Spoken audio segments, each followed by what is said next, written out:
Hello everyone, I am Jadeley TEMPLADO and I will be reading my answers for assignment in Chapter 19, Theory of Open Economy. So first question, explain the market for loanable funds and the market for the foreign exchange. So the market for loanable funds deals with the allocation of funds for borrowing and lending primarily within a domestic economy, and is influenced by interest rates. Meanwhile, the market for foreign exchange involves the exchange of currency on a global scale and is influenced by exchange rates, which are determined by various economic and financial factors. Now, both markets are integral to the functioning of the global financial system and have significant impacts to economic conditions and international trade. So for the second question, explain the supply, demand, and interest rate of loanable funds, where does it come from? So the market for loanable funds is influenced by the supply, demand, and interest rate. The supply represents the amount of money savers, investors, and financial institutions are willing to lend, while the demand represents the amount of money borrowers are willing to borrow. And interest rates are determined by the interaction of supply and demand.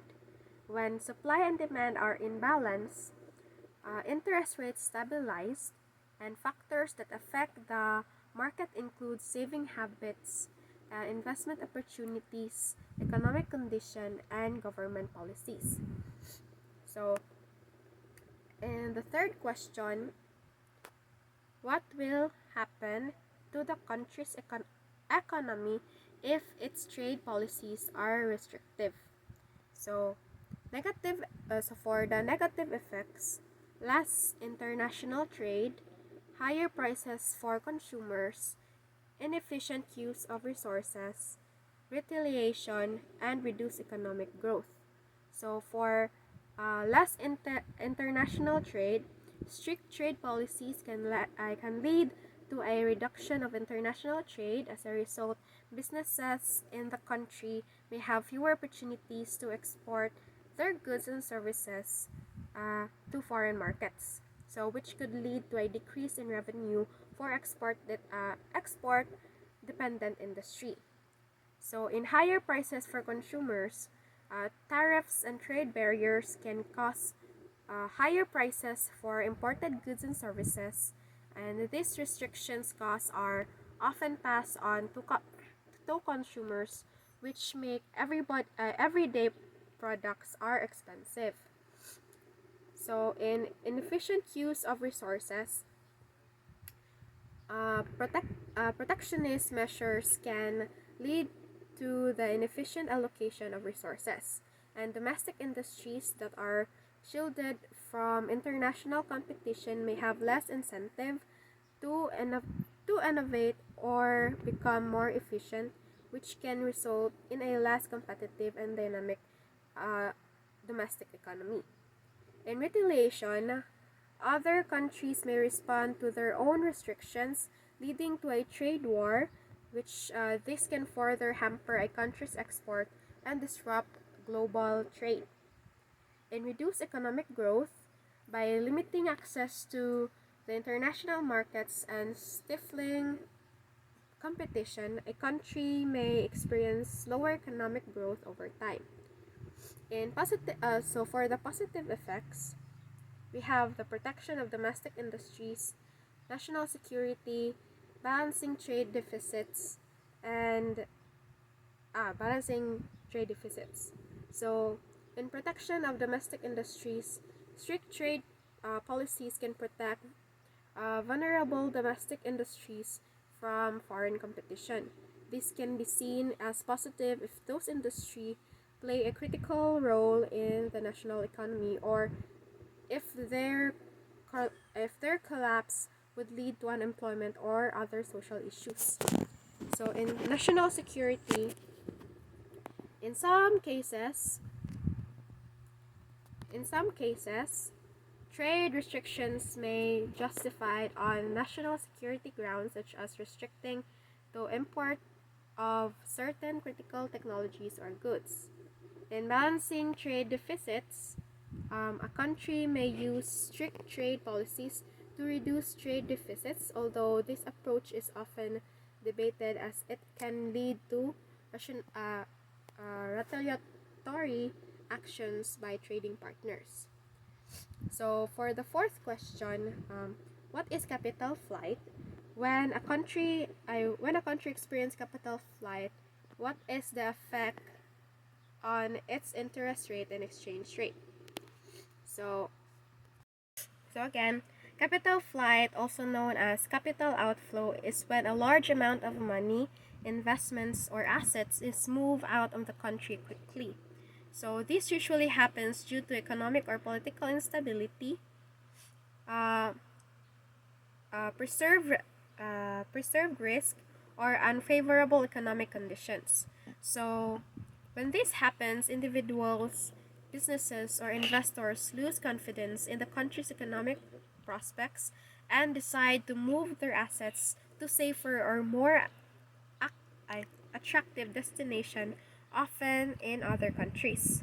So capital flight can have significant effects on the country's interest rate and exchange rate. So when capital leaves the country, there is less money available for lending and investment within the country. So this tends to put upward pressure on domestic interest rates, which can make borrowing more expensive and negatively affect domestic investments and economic growth. So capital flight also typically leads to a depreciation of the country's currency.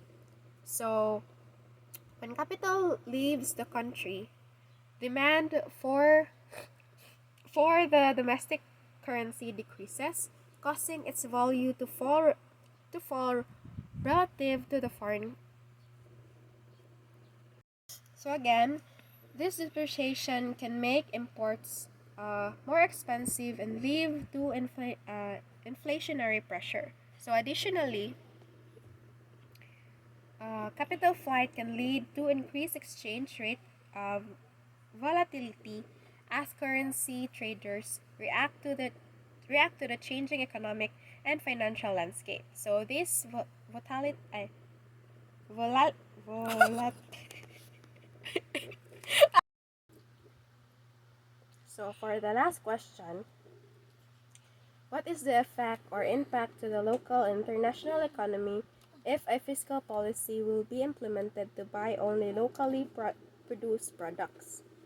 So for the local economy effects, it helps the domestic industries, economic growth, and trade balance. So the first one, buying local products can help and support businesses within the country. This can this can be especially important if certain industries are necessary for national security or if they provide many jobs.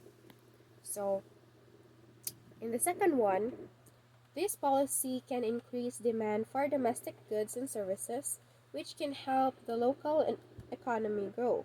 So this can create jobs and generate income for local businesses and people. So the last one, the trade balance, by reducing imports, a buy local policy can help improve a country's trade balance, which this could be helpful in the country that has a large trade deficit and wants to reduce it. So for the international economy effects, first we have trade tensions, higher prices, inefficiency, and resource misallocation. So first, a strict buy local policy can lead to trade tensions and disputes with other countries, and other countries may retaliate with their own protectionist measures, which can lead to a potential trade war. and this can harm global economic stability and reduce international trade. For the second one, restricting imports may lead to higher prices and prices for consumers because they have fewer choices and may not be able to buy cheaper or higher quality foreign products, which this can affect what people can buy and how much money they have. For the third one, protectionism can lead to economic inefficiency, which domestic industries may have less reasons to become more efficient or to compete with other countries if they are protected from international competition. And this can result in higher costs and reduced competitiveness. And for the last one, resource misallocation, protecting industries that might not be internationally competitive could lead to resources being used inefficiently. So these resources might be better used in other parts of the economy. So that would be all for my answers. Once again, I am Jadeley Maurice B. Templado.